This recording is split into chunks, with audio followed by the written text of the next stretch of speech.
Ya, Salam Pak Egi Sujono. Sujana. Sundana, Sujana. Mohon Sunda, maaf, Pak. Karena saya terbiasa USD, kurang bahasa Sunda asli. Jawa. Karena saya terbiasa bahasa Jawa, Pak. Jadinya tuh yang A saya ganti O begitu, Pak. Iya, iya, iya. Oke, No baik. problem. Saya mengamati dari video Bapak yang viral beberapa waktu lalu. Kalau saya rangkum dari pernyataan Bapak ini seperti memaksa bahwa orang harus mengikuti agama Islam lah ya Pak ya. Karena apa? Yang Bapak akui bahwa Tuhan yang Maha Esa itu hanya di dalam Islam. Dan di luar Islam tidak mengakui adanya ketuhanan yang Maha Esa. Ya itu yang saya lihat Pak ya. Oke, tapi sebelum membahas ini semua Pak, saya kepengen bertanya dulu nih Pak. Ya, Surat Al-Kafirun di ayat pertama kuliah ayuhal kafirun. Ini ya. wahai orang-orang katakanlah dalam kurungnya Muhammad ya, wahai orang-orang kafir. Nah, yang disebut orang kafir di sini siapa Pak? Konteksnya Ya, Pak? ya di luar yang tidak mengakui Allah lah. Tidak mengakui Allah. Enggak, maksudnya dalam konteksnya ini ditujukan kepada orang Yahudi atau Nasrani atau orang Quraisy atau bagaimana Pak? Ya, everybody yang tidak beriman kepada Allah dan Rasulnya Muhammad. Oke, baik. Sebentar, saya bertanya begini. Sedang dalam Al-Quran itu telah membenarkan yang namanya Taurat dan Injil. Nah, artinya pemegang kitab Taurat adalah orang-orang Yahudi dan pemegang kitab Injil adalah orang-orang Nasrani. Apakah berkaitan dengan itu, Pak? Sangat berkaitan, Oke, tetapi baik. ingat bahwa Taurat itu Nabi Musa, Zabur itu Daud, Injil itu Isa. Baik, kami cukup tahu Jadi itu, ada Pak. Iya, urusannya dengan yang iya, baik. Yang saya pertanyakan begini, Pak. Mohon maaf. Halo, halo Yang saya Ibu Fatima. pertanyakan, Halo ya. Ibu Fatima, sebentar. Bu, mohon maaf kalau bertanya, begitu selesai bertanya, biarkan beliau menjawab dulu. Nanti setelah beliau diterangkan sedikit, baru Ibu bisa berikan lagi bantahan balik atau argumentasi balik supaya jangan tubrukan bahasanya, kita nggak dengar bagus jadinya Bu. Ya, Oh, mohon oke, maaf baik. Bu. Ya supaya dialognya Baik. bagus. Gitu. Silakan Pak, ya, dilanjutkan atau Ibu ya, ya, lanjut ya. pertanyaannya. Ya, saya Silakan. lanjutkan. Ya, silakan Ya, Bu silakan. Fatima. Ya. Nah, di dalam Quran itu contohnya ya di surat Al-Maidah 46, di Al-Maidah lagi 47 dan seterusnya banyak sekali ayat bertaburan bahwa Taurat, Zabur dan Injil adalah kitab yang dibenarkan oleh Allah dalam versi sesembahannya Muslim. Kan begitu ya, Pak ya. Nah, Ya, jadi benar. pertanyaan saya, apakah yang disembah orang Yahudi dan Nasrani dan apa namanya Islam ini berbeda, Pak? Antara Yahudi dan Nasrani. Dan Islam. Nah, iya dong, kategorinya kalau Islam kan kepada Allah dan Rasulnya. Bersahadat, asyhadu an la ilaha illallah wa asyhadu anna Muhammad Rasulullah. Nah, itu komunitas Muslim. Yang tidak Oke. begitu tentu bukan Muslim gitu loh. Jadi kategori yang dimaksud Ibu itu kan sepertinya menggugat atau mengkritisi lah ya, bukan menggugat, mengkritisi kan Taurat, Zabur, Injil dan Al-Qur'an. Yang benar itu Al-Qur'an itu kumpulan kitab yang berisi ada Taurat, ada Zabur, ada Injil. Sebagai contoh tadi Al-Maidah 72, 73, 116, 117 itu Injil. Itu Injil yang dikodifikasi ke dalam Quran. Mengapa demikian? Karena di situ Allah berfirman kepada Isa, putra Maryam. Allah berfirman. Nah, kalau Allah berfirman kepada Isa, itu Injil. Nah, kenapa ini diberitahu kepada Muhammad? Ingat, jarak hidup Muhammad dengan Isa kurang lebih 600 tahun. Dan juga jangan lupa, Isa dengan Muhammad ini sepupuan, lain bapak, tapi dia uyutnya itu sampai kepada Ibrahim. Isa dari turunannya Ishak, Muhammad dari turunannya Ismail. Ismail sama Ishak adik kakak, tapi beda ibu. Ini sejarah. Jadi satu semuanya, dalam itulah Al-Quran. Di dalam penjelasannya. Nah, jadi dengan pengertian ini, bayangkan dulu sebentar Bu. 600 tahun lebih jaraknya itu, kok bisa ada dokumentasi atau istilahnya berkas-berkas atau wahyu kalau kita sampai kepada Muhammad. Kalau bukan satu kemukjizatan dan kemutlakan absolutnya dari Allah. Karena ini melampaui dimensi ruang dan waktu yang secara pikiran sederhana nggak mungkin kalau bukan wahyu. Nah, oleh karena itu, jangan ibu memilah-milah Taurat, Injil, Jabur, dan Quran. Karena dia menyatu, ada namanya Al-Quran. Nah, Al-Quran itu dari kata furqan, dia pembeda.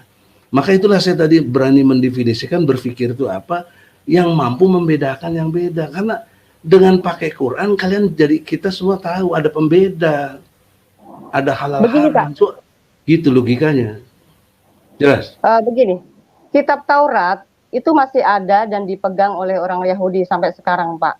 Nah, kalimat dan di dalamnya yang terdaftar di dalam kitab Taurat maupun kitab para nabi itu memberikan penjelasan ya tentang juru selamat, tentang pribadi Tuhan yang menyatakan diri dan menyatakan nama dan berjanji untuk menyatakan namanya dan lain sebagainya. Apakah di dalam Quran juga mengakui itu, Pak? Mengakui, ada. Jelas. Di mana, Pak, suratnya? Seperti contoh, saya berikan ayat dari kitab Taurat dulu ya, Pak ya.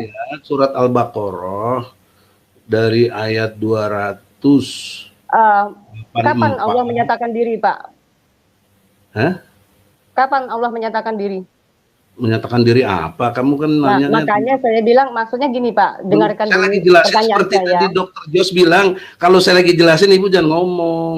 Ya sudah, Pak. Jangan potong-potong dulu. Kapan lagi Anda salah paham menjawab pertanyaan saya. Anda salah paham, makanya saya akan berikan penjelasan lagi. Saya ulang lagi pertanyaan saya. Karena Ibu yang salah menjelaskannya. Nggak mungkin saya salah paham kalau Ibu nggak salah. Saya, Pak, begini. Saya akan berikan ayatnya, Pak. Ya, di Ulangan 6 ayat 2 mengatakan akulah Tuhan. Kalau dalam bahasa Ibrani, ya, itu dituliskan sebagai Adonai. Ya, akulah Tuhan yang menampakkan kepada Abraham, Ishak dan Yakub. Tetapi tentang namaku Tuhan, ya, aku belum menyatakannya. Nah, dia telah berjanji untuk menyatakan namanya. Itu yang pertama. Lalu yang kedua, di Yesaya 48 ayat 12 mengatakan, akulah Tuhan, aku yang tetap sama, aku yang terdahulu, dan aku juga yang terkemudian. Nah, artinya dia bicara terkemudian, membicara tentang menyatakan dirinya, membicarakan tentang menyatakan namanya, ketika ada masa di dalam perjanjian baru. Apakah di dalam Quran juga mengakui bahwa dia datang sebagai yang terkemudian, Pak? Surat Toha, ya, Quran, ayat 14. Innani anallah. Kan tadi di dalam penjelasan Ibu, belum disebut namanya. Nah, di Quran ini disebut aku inilah Allah. Jadi nama Allah dari Allah itu sendiri. Sebagaimana janji dia nanti di kemudian. Nah, di kemudian itu yang turun namanya Al-Quran, kumpulan dari semua itu. Itu kan udah amat sangat jelas sistematikanya. Kami tidak jelas, Pak. Ya, jadi karena dia jelas menyatakan pribadinya. Ini bicara pribadinya, Pak. Yang akan menyatakan diri ini pribadinya. Gitu loh. Pribadinya yang menyatakan dirinya pribadinya siapa? Kan pribadi Tuhan. Nah, pribadi Tuhan, apakah dalam Quran juga memahami dan mengimani bahwa Allah telah menyatakan diri kepada manusia? Lah iya, itu tadi surat Toha ayat 14. Ibu kepada baca juga Quran. Maksudnya gini, Anda bilang tadi kita kan harus jujur. Abjubedil. Ya kan? Jadi seharusnya Bapak juga harus memberikan data ketika pernyataan dalam kitab Taurat menyatakan bahwa dia telah menyatakan diri kepada manusia. Yang jadi pertanyaan adalah apakah di dalam Quran Allah menyatakan diri kepada manusia, Pak? Ada, tadi baru saya sebut surat Toha ayat 14. Itu pernyataan Allah bahwa Kapan, dialah Pak? Tuhan. Allah menyatakan kepada manusia kapan? Itu yang saya pertanyakan, kapan Allah menyatakan diri kepada Kalau konteks manusia? kapan, kan bicara waktu. Waktu yang dimaksud ketika Allah berfirman kepada Muhammad. Aku Apakah ini Allah Allah. berfirman langsung kepada Muhammad? Lah iyalah, dalam konteks melalui Jibril. Begitu Oh, dong. berarti janji di dalam perjanjian lama kitab Taurat itu tidak sesuai dengan konteksnya, Pak. Karena dia berkata telah menyatakan diri. Akulah yang tetap sama, aku yang terdahulu dan aku juga yang terkemudian. Dan keluaran di Ulangan 6 ayat 2 mengatakan dia sudah menampakkan kepada Abraham, Ishak dan Yakub. Sementara Allah Subhanahu wa taala tidak pernah menyatakan diri kepada manusia. Nah, ini berarti yang saya maksud Allahnya yang disembah Musa dan juga Allahnya yang disembah Muhammad adalah beda pribadi, Pak. Nah, ini bagaimana dong? Sementara ada konteks di dalam Alkitab terdaftar dan tertulis secara jelas bahwa Quran telah membenarkan kitab terdahulu. Nah, ini kan bertentangan, Pak. Dan Anda mengatakan tadi bahwa sistematis. Ya, ini bicara tentang objektif. Anda tidak bisa juga semena-mena kami harus mempercayai apa semua isi Quran. Sementara objektifnya ya, Bapak harus melihat ya bahwa sebelum ada kitab Quran itu ada yang namanya Taurat, Zabur dan Injil. Nah, dalam kitab Taurat, Zabur dan Injil ini tidak tidak menerangkan bahwa akan ada nabi setelah kedatangan Yesus. Dan juga tidak ada lagi kitab setelah Injil. Nah, makanya sebagai orang Kristen saya mempertanyakan kenapa di dalam Quran ini mengkait-kaitkan Taurat dan Injil sebagai kitabnya orang Israel lalu disimpulkan menjadi kitab Quran yang notabene adalah bertentangan. Contoh ya Pak ya, saya akan berikan bertentangan ya. Tadi contoh seperti Al-Baqarah ayat 102 kalau nggak salah ya. Nah, ini menyatakan bahwa Kristen dan Yahudi itu telah memberikan pengajaran kepada umatnya untuk membenci kepada umat Islam sampai dipaksa harus meyakini Taurat dan Injil. Nah, ini kan nggak sesuai, Pak. Ya, sementara dalam perintahnya Yesus menyatakan di Matius 28 ayat 19 ya, di situ hanya memberikan tugas, pergilah, jadikanlah semua bangsa muridku. Kan gitu ya Pak ya. Nah, dalam konteks Islam adalah berdakwah. Dakwah itu tidak boleh dipaksa tetapi memberitakan. Nah, berita itu boleh bebas seperti katakan Pak Joshua Tewu tadi. Boleh diterima dan boleh tidak. Karena Pak, di dalam kekristenan tidak ada ayat yang menyatakan untuk memerangi atau memaksa. Bahkan begini, contoh ya, di dalam di bangsa Indonesia ini yang sudah berbineka tunggal ika yang berdasarkan Pancasila ya, salah satu di butir pertamanya mengatakan kita harus mempercayai Tuhan yang Maha Esa. Itu memang betul ya, tetapi untuk masalah penjelasan di dalam Islam Tuhan yang Esanya juga berbeda. Nah, disinilah kami umat Kristen selalu selama ini merasa didiskriminasi bahwa umat Islam selalu menganggap kami bertuhankan tiga. Seperti halnya surat yang dinyatakan di Quran surat Al-Baqarah berapa tadi itu mengatakan bahwa kafirlah orang yang bertuhankan tiga. Nah, ternyata ada prasangka-prasangka buruk yang tercatat di dalam Quran.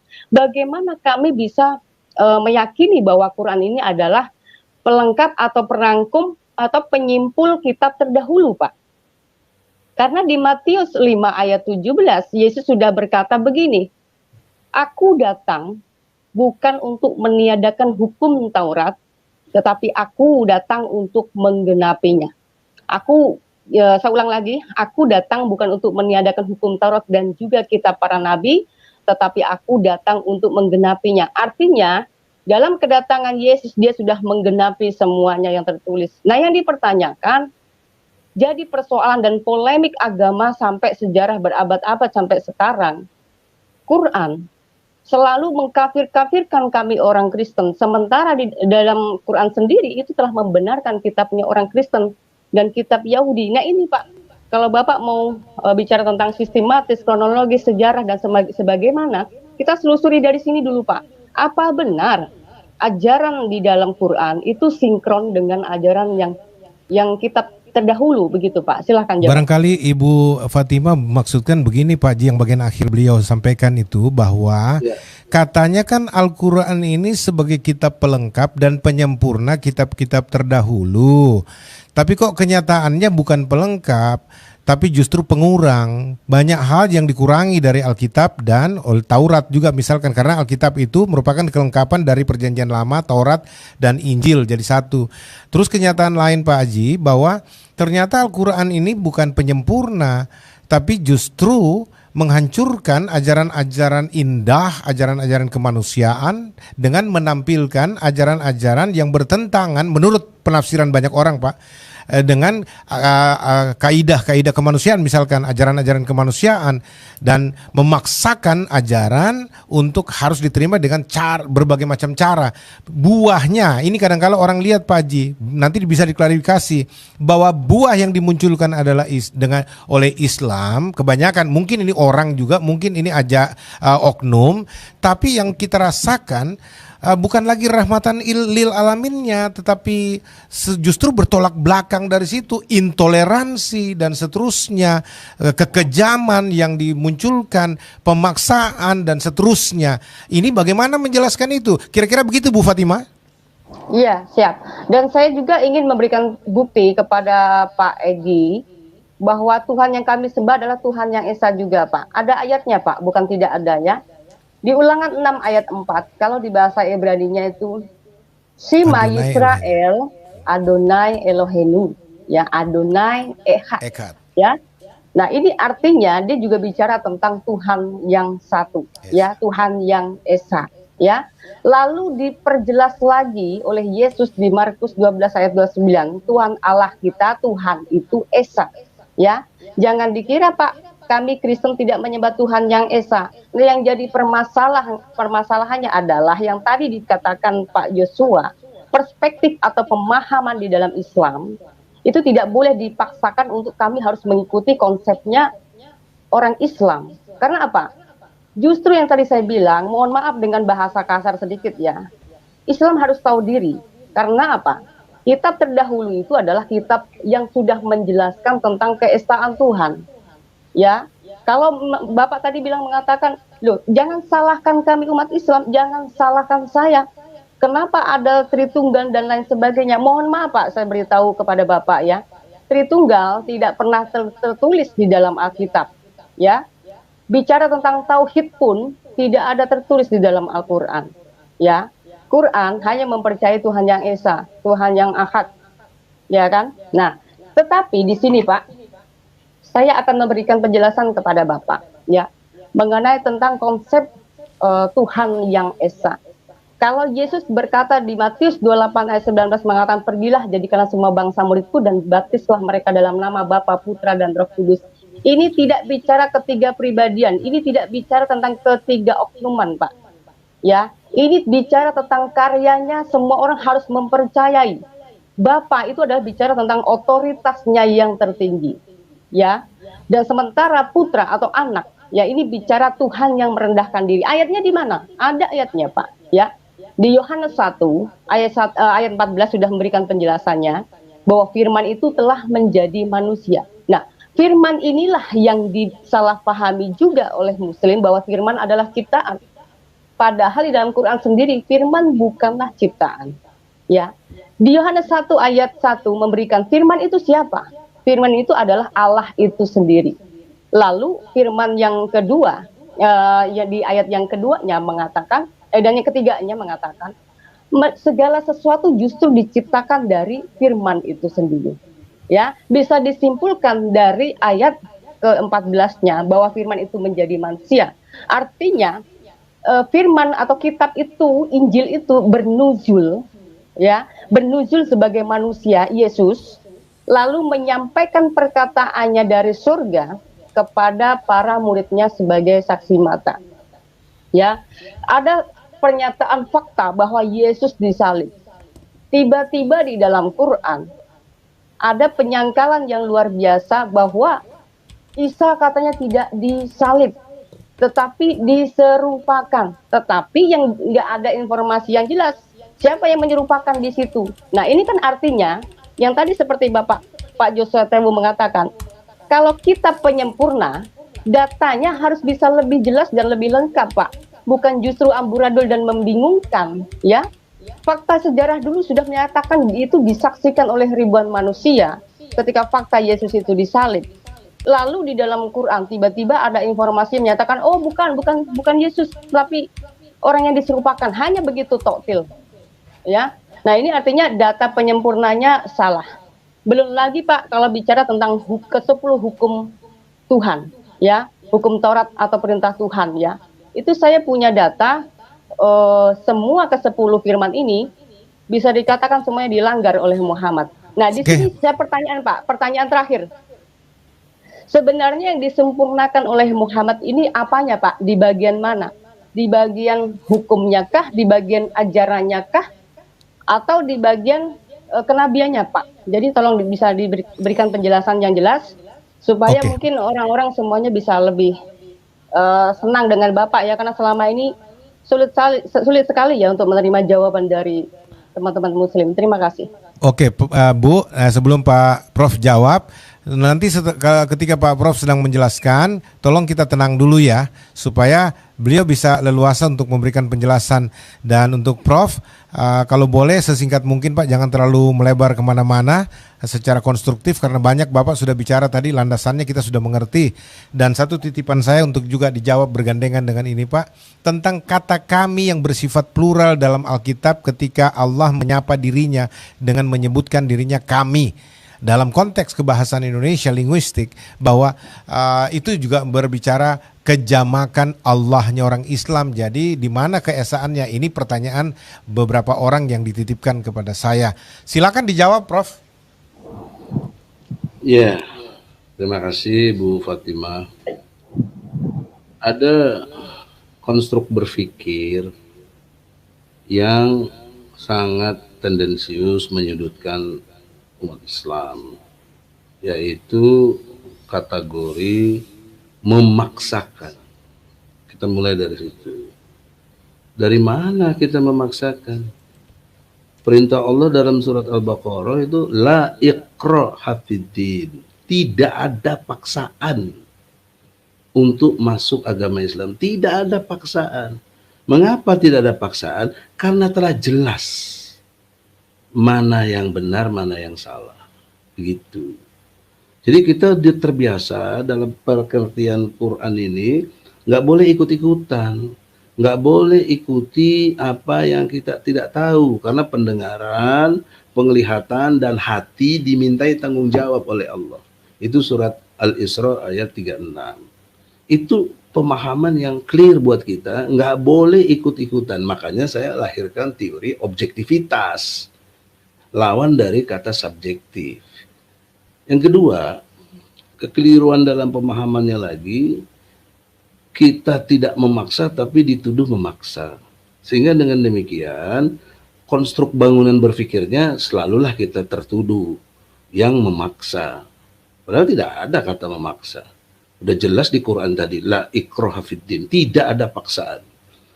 Nah, kemudian lanjut berikutnya, di dalam konteks tidak ada paksaan tadi, kita sudah diberikan keleluasaan free will. Free will itu kebebasan memilih, kebebasan berkehendak, yaitu mau beriman kepada Allah atau tidak. Dengan surat Al-Kafirun, itu konstruknya sangat hak asasi manusia untuk konteks memilih apakah kamu mau beriman atau tidak. Nah, maka kalaupun sudah milih, ya sudah, kamu begitu, saya begini, nggak boleh ribut. Ya. Kemudian di dalam surat Al-Balad, ya, surat Al-Balad itu surat ke-90 di Al-Qur'an, itu ayatnya 17, 18, 19 sampai 20 ada dibagi golongan, golongan kanan dan golongan kiri. Itu bahasa Quran. Ini bukan bahasa saya. Nah, golongan kanan itu yang beriman, golongan kiri yang tidak. Nah, maka dalam konteks pembagian golongan-golongan ini tidak bisa disamaratakan oleh karena statement-statement Fatimah tadi. Dalam konteks Jabur, Taurat, Injil, ya, kemudian lahir Al-Quran, tadi sudah saya katakan, isi Al-Quran ini kumpulan kitab yang ada di dalam Taurat, Jabur, Injil. Dengan satu prototip pembawanya adalah Taurat kepada Musa, dan Musa selanjutnya Jabur sebelumnya Daud, ya kan? Dan kemudian Injil dengan Isa, dan kemudian Muhammad. Nah ini dalam konteks historis nggak ada saya ngarang-ngarang bahwa mereka adalah serumpun satu bapak uyut namanya Ibrahim, kalau kalian menyebutnya Abraham.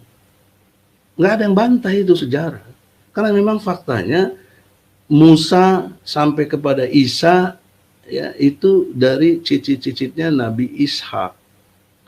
Nah, Ismail langsung turunannya sampai ke Muhammad. Itu clear, nggak ada yang mau bantah. Siapa yang mau bantah itu? Orang udah terjadi begitu adanya. Nah, jadi konteks Quran mengkafir-kafirkan itu tidak ada konteks dalam pengertian negative thinking, tapi menjelaskan sejarah.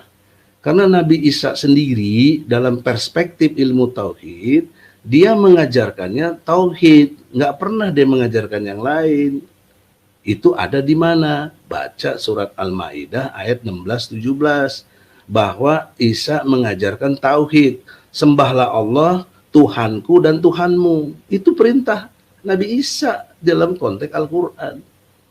Nah, pertanyaannya, bagaimana Muhammad tahu jaraknya 600 tahun? Kan tidak mungkin kalau bukan wahyu dari Allah. Karena memang apa yang diucapkan Muhammad bukanlah menurut hawa nafsunya. Itulah wahyunya Allah. Nah, kemudian tuduhan tendensiusnya lagi, kita bertentangan. Apa yang bertentangan? Orang sistematikanya sudah begitu faktanya. Adapun statement menyatakan bahwa tadi di Taurat, di Jabur katanya, atau di Injil tentang klaim tentang Tuhan yang bicara kepada manusia, pertanyaan seriusnya, Anda sebut tadi apa, Yohanes atau apa tadi, saya nggak begitu perhatian, atau Matius atau apa. Pertanyaan saya, bagaimana Matius Yohanes tahu? Dari mana dia itu bisa meriwayatkan itu? Kan kalau dalam Islam harus jelas, hadis namanya. Ada matannya, matan itu isi, ada sanadnya, sanad itu perawi. Kalau bahasa intelektualnya referensi. Referensi siapa itu? Kalau nggak benar, nggak konteksnya misalnya Bukhari Muslim, tertolak.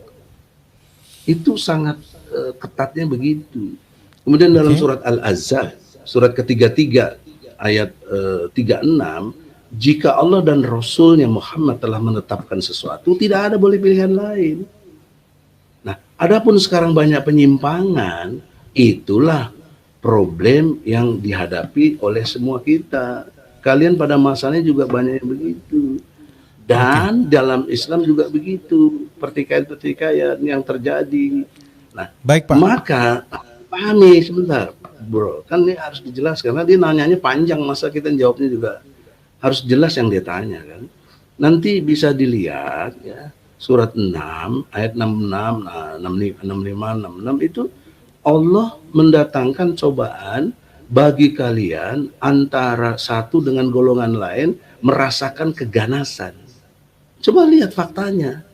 Kelompok A, kelompok B menghabisinya dan lain sebagainya.